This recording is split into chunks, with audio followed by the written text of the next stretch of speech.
ప్రతిభావంతుల విజయానికి అంగవైకల్యం ఏమాత్రం అడ్డంకి కాదని ఎన్నో సంఘటనలు రుజువు చేస్తున్నాయని, అదే ఆత్మస్థైర్యం, సానుకూల దృక్పథం, ఆత్మవిశ్వాసంతో ముందుకు సాగాలని జిల్లా పరిషత్ సీఈఓ, ఉమ్మడి తూర్పుగోదావరి జిల్లా వికలాంగుల సంక్షేమ శాఖ జాయింట్ డైరెక్టర్ వివిఎస్ లక్ష్మణ్ పేర్కొన్నారు. ఈ కార్యక్రమానికి ముఖ్య అతిథిగా హాజరైన ఆయన మాట్లాడుతూ దివ్యాంగులకు ప్రపంచ దివ్యాంగుల దినోత్సవ శుభాకాంక్షలు తెలియజేశారు. నేటి ఆధునిక సమాజంలో అన్ని రంగాల్లోనూ దివ్యాంగులు పోటీ పడుతూ ఎన్నో విజయాలు సాధిస్తున్నారని ఆనందం వ్యక్తం చేశారు. కూటమి ప్రభుత్వం అధికారంలోకి వచ్చాక దివ్యాంగులకు వచ్చే 3,000 పింఛన్ రెట్టింపు చేసి 6,000 రూపాయలు పెంచి ఇస్తోందని ఈ సందర్భంగా గుర్తు చేశారు.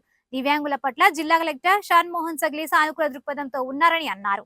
గత సంవత్సరం కంటే ఈ సంవత్సరం ఎంతో అద్భుతమైన చందమామ అందిన రోజు బృందావన నవ్వే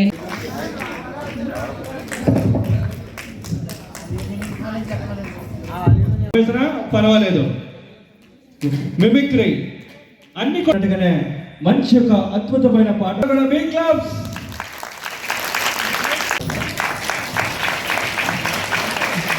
అంతర్జాతీయ విభిన్న ప్రతిభావంతుల దినోత్సవం చేస్తారు.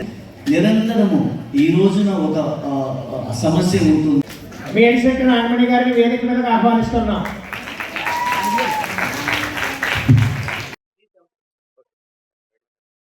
అందరికీ నమస్కారం అండి. ఈరోజు డిసెంబర్ 3 అంతర్జాతీయ విభిన్న ప్రతిభావంతుల దినోత్సవం.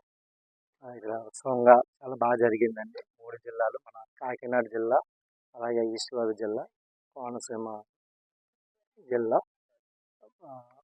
3 కూడా మనకి ఇక్కడ జరిగింది. చాలా చక్కగా 3 జిల్లాల స్కూల్స్, ఎన్జిఓస్ అందరూ మనకు బాగా సపోర్ట్ చేసి ఈరోజు ఒక 376 ప్రైజులు మనం ఇచ్చాము అందరికీ. ఎప్పుడన్నా మంచిగా స్కూల్స్లో ఆడిచ్చారు, పిల్లలందరూ వచ్చారు. హైలైట్ ఏంటంటే నాకు బాగా నచ్చింది ఏంటంటే మన పిల్లలే ఈరోజు కల్చరల్ ప్రోగ్రామ్స్ ఇచ్చారండి. అది చూస్తే మీరు డిఫరెంట్లీ ఏబుల్ అని అనుకోరు అన్నమాట. అంత ఎక్సైట్మెంట్ తోటి ఆ ఫేషియల్ ఎక్స్ప్రెషన్ కూడా అంత బాగా చేశారు. ఆ కల్చరల్ ప్రోగ్రామ్స్ అని కూడా ఇది నాకు అంటే దేవుడు ఇచ్చిన, అంటే జడ్పీసీఓ ఓకే అది నా పోస్ట్, బట్ ఇది దేవుడు ఇచ్చిన మనసు. కలెక్టర్ సార్ ద్వారా నాకు వచ్చింది, ఎఫ్ఏసి ఇచ్చారు. ఇది ఒక పుణ్యం అనుకుంటున్నాను సేవ చేయడము. సో చాలా కొన్ని సమస్యలు కూడా చాలా చెప్పుకున్నారు వీళ్ళందరూ కూడా. సో ఇక్కడ ఏంటంటే మనకి కొంచెము మనకి రాజమండ్రి నుంచి ఇటు కోనసీమ మన అమలాపురం నుంచి రావడం కొంచెం దూరం అయిపోయింది వాళ్ళందరికీ కూడా. ఆ కలెక్టర్ కూడా సార్తో మేడంతో మాట్లాడాము. సో 17వ తారీఖున మనకి రాజమండ్రిలో మళ్ళీ జరుపుతామండి. అలాగే 19వ తారీఖుని అమలాపురంలో జరుగుతామండి. సో ఈ 2 కూడా అక్కడ చుట్టుపక్కల ఉన్న ఆ జిల్లాలో ఉన్న కొత్త జిల్లాలో ఉన్న వాళ్ళు కూడా మనకి పార్టిసిపేషన్ జరుగుతుందండి. మళ్ళీ ఇలా ఘనంగా సెలబ్రేట్ చేసుకుంటామండి.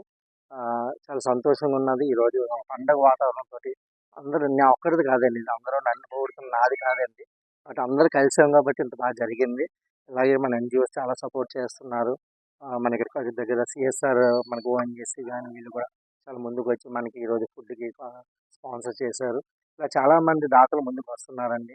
వాళ్ళ సపోర్ట్ మేము చేయగలుగుతున్నాము. మేము ఒకళ్ళే కాదు, గవర్నమెంటే కాదు.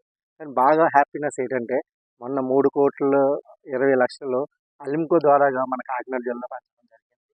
అలాగే మన కోనసీమలో మొన్న 4,08,00,000 అసెస్మెంట్లో తేలింది అన్నమాట. ఇంకా ఎయిడ్స్ అండ్ అప్లైసెస్ ఇస్తున్నాం అన్నమాట. అది రేపు కోడ్ అయిన తర్వాత మినిస్టర్ గారు, కలెక్టర్ గారు అక్కడ డేట్స్ మనకి కాన్స్టిట్యూన్సీలో ఇస్తారు, జరుగుతుంది. అండ్ రేపు జనవరి కొత్త సంవత్సరంలో మళ్ళీ మనం రాజమండ్రిలో కూడా ఇదే ఐడెంటిఫికేషన్ క్యాంప్ జరుగుతాయండి. సో అంటే సెంట్రల్ గవర్నమెంట్ అన్నీ కూడా ఫ్రీగా మనకి ఎయిడ్స్ అండ్ అప్లయన్సెస్ ఇస్తుందండి. సో ఫస్ట్ దగ్గర మనకి 7.5 కోట్లు 8 కోట్లు మనకి ఇవ్వడం జరిగింది. సో దీనికి మళ్ళీ ఆ జిల్లా కూడా అవుతే 11-12 కోట్లు మనకి ఫ్రీ ఇస్తున్నారు. కాబట్టి ప్రజలందరూ హ్యాపీగా ఉంటున్నారండి. కానీ ఎప్పుడు కూడా మా తలుపు కట్టేవారు, నాకు వీల్ చైర్ కావాలండి, ఇది కావాలని, అది కావాలని, హీరింగ్ ఎయిడ్స్